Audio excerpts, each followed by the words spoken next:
ഈ സമരത്തിൻ്റെ മൊബിലൈസേഷനിൽ വളരെ വളരെ പ്രധാനപ്പെട്ട പങ്കുവഹിച്ചത് ലെഫ്റ്റ് സ്റ്റുഡൻസ് യൂണിയൻസാണ്, ഇടത് വിദ്യാർത്ഥി സംഘടനകളാണ്, പ്രത്യേകിച്ചും SFIയും ഐസയും പോലുള്ള സംഘടനകളാണ്, ASFും.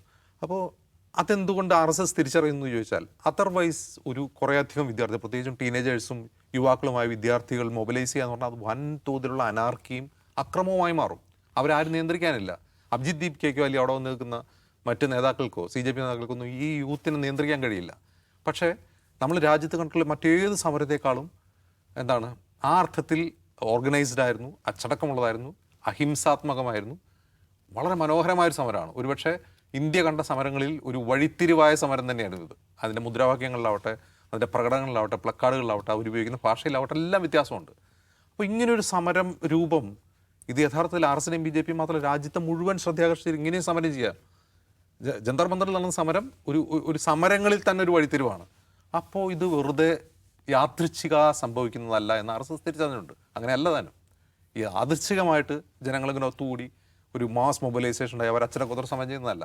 അതിന് കൃത്യമായ ഓർഗനൈസേഷൻ ഉണ്ട്, കൃത്യമായ ഗൈഡൻസ് ഉണ്ട്, കൃത്യമായ ഐഡിയോളജിക്കൽ ബാക്കപ്പും ഉണ്ട്. നമ്മളതിനെ ഒന്നുമില്ലാത്ത ഐഡിയോളജിയുടെ ഭാരമില്ലാത്ത സമരം എന്ന് വിശേഷിപ്പിക്കുമ്പോഴും അവിടെ ഉയരുന്ന ചിത്രങ്ങളിലായിരുന്നു അംബേദ്കറുടേതാണ്.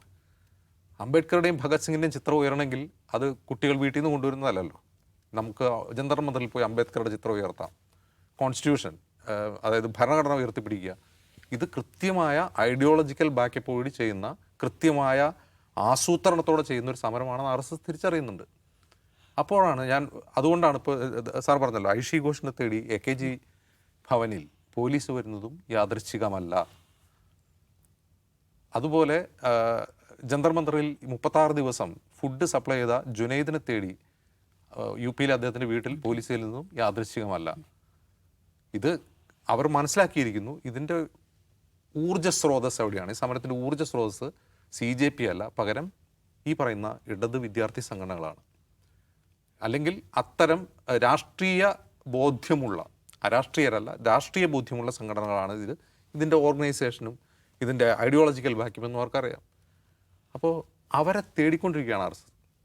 ഇപ്പോൾ ഇന്ന് ഐഷി ഘോഷിനെ തേടി വന്നു, നാളെ ചിലപ്പോൾ ജോൺ ബ്രിട്ടാസിനെ തന്നെ അറസ്റ്റ് ചെയ്തേക്കാം, അല്ലെങ്കിൽ വേറെ ആരെല്ലാം അറസ്റ്റ് ചെയ്തേക്കാം. അവരിത് ഇവിടെ വെച്ച് നിർത്താൻ പോകുന്നില്ല. ഈ CJP ലീഡേഴ്സ് സർക്കാരുമായി നടത്തിയിട്ടുള്ള ചർച്ചയിൽ കൊടുത്തു കുറേ ഉറപ്പുകളുണ്ട്. കേസ് പിൻവലിക്കും. യഥാർത്ഥത്തിൽ ആ കേസ് പിൻവലിക്കുന്നത് തന്നെ എന്തുകൊണ്ടാണ്? അത് സർക്കാർ പറഞ്ഞിട്ട് പിൻവലിക്കുന്നതല്ല. അതായത് സുപ്രീം കോടതി ചീഫ് ജസ്റ്റിസിൻ്റെ ഒരു പരാമർശമാണ് യഥാർത്ഥത്തിൽ CJP എന്ന് പറഞ്ഞ മൂവ്മെൻറ്റിൻ്റെ കാരണം. ആ സുപ്രീം കോടതി ആദ്യം ജന്തർ മന്ദറിലെ പ്രൊട്ടസ്റ്റ് നടക്കുമ്പോൾ അവിടെ ഉണ്ടായിട്ടുള്ള അക്രമങ്ങളുടെയും വയലൻസിൻ്റെയും വീഡിയോ കാണാമോ എന്ന് ചോദിച്ചപ്പോൾ ഞങ്ങൾക്ക് അത് സമയമില്ല, ഞങ്ങളുടെ സമയം മെനക്കെടുത്തിരുന്നാണ് ചീഫ് ജസ്റ്റിസ് പറഞ്ഞത്. അതേ ചീഫ് ജസ്റ്റിസ് ഈ സമരം വിജയിച്ചു കഴിഞ്ഞപ്പോൾ ഈ ഹർജികൾ പരിഗണിക്കുകയും കേന്ദ്ര സർക്കാരിനോട് ചോദ്യങ്ങൾ ഉന്നയിക്കുകയും സംസ്ഥാനങ്ങൾക്ക് നോട്ടീസ് അയക്കുകയും ചെയ്യുകയാണ്. ഇന്ന് രാവിലെ സംസ്ഥാനങ്ങൾക്ക് നോട്ടീസ് അയച്ചതിന് ശേഷം കേരളത്തിലുണ്ടായ ഒരു മാറ്റം, കേരളത്തിൽ ഉൾപ്പെടെ കേസുണ്ടായിരുന്നു. ഈ സമരത്തെ സപ്പോർട്ട് ചെയ്ത് സമരം ചെയ്തവർക്കെതിരെ കേസുണ്ടായിരുന്നു. ഇന്ന് അൺപ്രസിഡൻറ്റഡ് എന്ന് പറയാവുന്ന മറ്റൊരു സംഭവം, പ്രതിപക്ഷ നേതാവിൻ്റെ കത്ത് ലഭിച്ചു. ഈ കേസ് പിൻവലിക്കണമെന്ന് ആവശ്യപ്പെട്ട് മുഖ്യമന്ത്രി അത് ആഭ്യന്തരമന്ത്രി കൈമാറുന്നു. കഴിഞ്ഞ 10 വർഷം നമ്മൾ അങ്ങനെയൊന്നും കേട്ടിട്ടില്ല. പ്രതിപക്ഷ ഏതെങ്കിലും കത്ത് കൊടുത്തിട്ട് മുഖ്യമന്ത്രിയെ സ്വീകരിക്കുകയോ അല്ലെങ്കിൽ അതിൻ്റെ പേരിൽ അത് പരിഗണിക്കുകയോ ചെയ്ത് നമ്മൾ കേട്ടിട്ടില്ല. അത് ജനാധിപത്യപരമാണ്. പക്ഷേ എന്തുകൊണ്ടാണ് മുഖ്യമന്ത്രിയെ സ്വീകരിക്കാൻ തയ്യാറാവുന്നത്? കോടതി അവിടെ നിന്ന് ചെവിക്ക് പിടിച്ചുകൊണ്ടാണ്. കോടതി അവിടെ നിന്ന് ചോദിക്കുന്നു, മുഖ്യമന്ത്രി തീരുമാനിക്കുന്നു കേസ് പിൻവലിക്കാൻ. നല്ല കാര്യം, അത് പിൻവലിക്കണം. ഞാൻ പറയുന്നത് കോടതിയുടെ ഇൻ്റർവെൻഷനിൽ വളരെ ശ്രദ്ധേയമായ ഒരു കാര്യം കൂടിയുണ്ട്. ഒരു NIT വിദ്യാർത്ഥി, ആ NIT വിദ്യാർത്ഥി സമരത്തിൽ പങ്കെടുക്കുകയും അദ്ദേഹം ആക്രമിക്കപ്പെടുകയും ചെയ്തു പോലീസിനാൽ.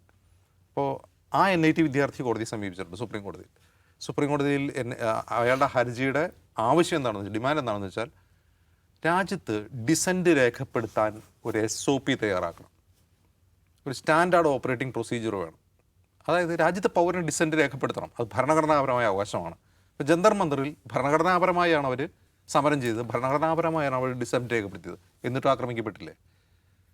ആക്രമിക്കപ്പെട്ടല്ലോ.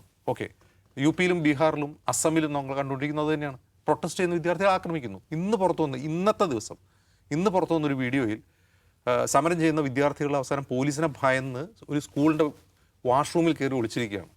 ആ വാഷ്റൂമിൻ്റെ വാതിലുകൾ തകർത്ത് പോലീസ് വിദ്യാർത്ഥികളെ പുറത്തിറക്കി തല്ലിച്ചതക്കുകയാണ്. അപ്പോൾ പ്രൊട്ടസ്റ്റ് ചെയ്യാൻ പറ്റില്ല, പ്രൊട്ടസ്റ്റ് ചെയ്താൽ തല്ലുകൊള്ളും, കേസ് വരും, വീട്ടിലേക്ക് പോലീസ് അന്വേഷിച്ച് വരും. ഇന്ന് ഐഷി ഘോഷിനെ അന്വേഷിച്ച് യൂണിഫോം ഇല്ലാതെ പോലീസ് ഉദ്യോഗസ്ഥർ വരുന്ന പോലെ ഇത് നമുക്കിപ്പോൾ ഇതൊരു പുതിയ കാഴ്ചയാണ്. ഡൽഹിയിലെ സർവകലാശാലകൾ, ഡൽഹി യൂണിവേഴ്സിറ്റി ആവട്ടെ, JNU ആവട്ടെ, ഇത് നിത്യ കാഴ്ചയാണ്. അതായത് മാവോയിസ്റ്റ് അനുഭാവമുള്ള വിദ്യാർത്ഥികളെ തേടി രാത്രികാലങ്ങളിൽ അർബൻ നക്സലുകളെ തേടി രാത്രികാലങ്ങളിൽ ഈ യൂണിവേഴ്സിറ്റി ഹോസ്റ്റലുകളിൽ പോലീസ് വരുന്നത് നിത്യകാഴ്ചയാണ്. എൻ്റെ മകൻ ഡൽഹി യൂണിവേഴ്സിറ്റിയിലാണ് പഠിക്കുന്നത്. അവൻ വിളിച്ച് ഇറങ്ങി ഓടേണ്ട വന്നു. മഫ്തിയിൽ വന്നിട്ട് പോലീസ് വന്നിട്ട് തപ്പാണ്. വെറുതെ പിടിച്ചുകൊണ്ട് പോയി കഴിഞ്ഞത് എങ്ങോട്ടാണ് കൊണ്ടുപോകുന്നത്, ഏത് സ്റ്റേഷനിലേക്കാണ് കൊണ്ടുപോകുന്നതെന്നോ ഇവർ പുറത്തിറങ്ങുന്നതെന്നോ ഒരു ഉറപ്പുമില്ല. ഇത് സ്ഥിരമായി ഡൽഹിയിൽ നടക്കുന്ന വേട്ടയാണ്. അത് കൂടാതെയാണ് ഇപ്പോൾ ഇത് രാജ്യവ്യാപകമായിട്ട് വേട്ട നടക്കാൻ പോവുകയാണ്. അതുകൊണ്ട് CJP നേതാക്കളായ അഭിജിത്ത് ദീപ്കയും അവരൊക്കെ വിചാരിക്കുന്ന പോലെ ഇത് ഭരണകൂടം എന്തോ ഭയന്നോ ഒളിക്കുകയല്ല ചെയ്തത്. അവർക്കൊരു പിഴവ് പറ്റി. അവർക്ക് പറ്റിയ പിഴവ് എന്താണ്? ഈ CJP എന്ന് പറയുന്ന ഓൺലൈൻ മൂവ്മെൻറ്റ് ഒരു സാധാരണ so called Jantar Mantar movement, ഒരു ജന്തർ മന്തർ സമരമായി ഒടുങ്ങും എന്ന് അമിത്ഷായും RSSും BJPയും കരുതി. അങ്ങനെ ഒടുങ്ങിയില്ല. എങ്കിൽ അതിന് പിന്നിൽ ആരാണ്? അവർ കണ്ടെത്തും, അവർ ഹണ്ട് ഡൗൺ ചെയ്യും. ഒരു സംശയം വേണ്ട. അവർ ചുണ്ണാമ്പ് തൊട്ട് വെച്ചു, ഇന്ന ആളുകളൊക്കെയാണ് ചുണ്ണാമ്പ് തൊട്ട് വെച്ചിട്ടുണ്ട്. അവരുടെ പുറകെ ഉറപ്പായിട്ടും ഈ ഭരണകൂടം വരും. കാരണം ഇത് വലിയൊരു സമരങ്ങൾ ഇനിയും വരാനിരിക്കുന്നു എന്ന് അവർ ആശങ്കപ്പെടുന്നുണ്ട്. എഥനോൾ പ്രൊട്ടസ്റ്റ് വന്നേക്കാം എന്ന് ഭയപ്പെടുന്നുണ്ട്. അതിനു മുമ്പ് ആളുകളെ വീണ്ടും ഭയപ്പെടുത്തി നിങ്ങൾ ഇറങ്ങിക്കഴിഞ്ഞാൽ ഇത് വലിയ പ്രശ്നങ്ങളിലേക്ക് പോകും എന്ന് മുന്നറിയിപ്പ് കൊടുക്കുന്നതാണ് ഇപ്പോൾ നമ്മൾ കണ്ടുകൊണ്ടിരിക്കുന്ന കാഴ്ചകളെല്ലാം. ഇനി സുപ്രീം കോടതി ഇനി ഇതിലെന്താ ചെയ്യാൻ പോകുന്നത് വളരെ പ്രധാനമാണ്. ഇപ്പോൾ ഇന്ന് സുപ്രീം കോടതി കുറേ കാര്യങ്ങൾ പറഞ്ഞു. സംസ്ഥാനങ്ങൾ നോട്ടീസ് അയച്ചു, കേന്ദ്രത്തിന് നോട്ടീസ് അയച്ചു. കേന്ദ്രം പറഞ്ഞു നമുക്ക് അന്വേഷിക്കാം, നമുക്ക് കുഴപ്പമൊന്നുമില്ല എന്ന് പറഞ്ഞു. എത്ര നാൾ സുപ്രീം കോടതി അതിൽ എന്താണ് പറയുക, ആ ഒരു മൊമെൻറ്റം നിലനിർത്തും? നാളെയും ഇതേ ആവേശത്തോടെ സുപ്രീം കോടതി ഭരണകൂടത്തോട് ചോദിക്കുമോ? മറ്റന്നാളും ചോദിക്കുമോ? നമ്മൾ സുപ്രീം കോടതിയുടെ കഴിഞ്ഞൊരു 10-12 വർഷത്തെ ബിഹേവിയറിൽ നമുക്ക് അങ്ങനെ പറയാൻ പറ്റില്ല. കേസ് പരിഗണിക്കുമ്പോൾ വലിയ വർത്തമാനം പറയും, ജഡ്ജ്മെൻറ്റിൽ വേറെ സാധനം വരികയും ചെയ്ത് എത്രയോ ഉദാഹരണങ്ങൾ ഉണ്ടായിട്ടുണ്ട്. അതുകൊണ്ട് ഇന്ന് നമ്മൾ സുപ്രീം കോടതിയിൽ നിന്ന് കണ്ട പ്രതികരണം നാളെ ഉണ്ടാവണമെന്നില്ല.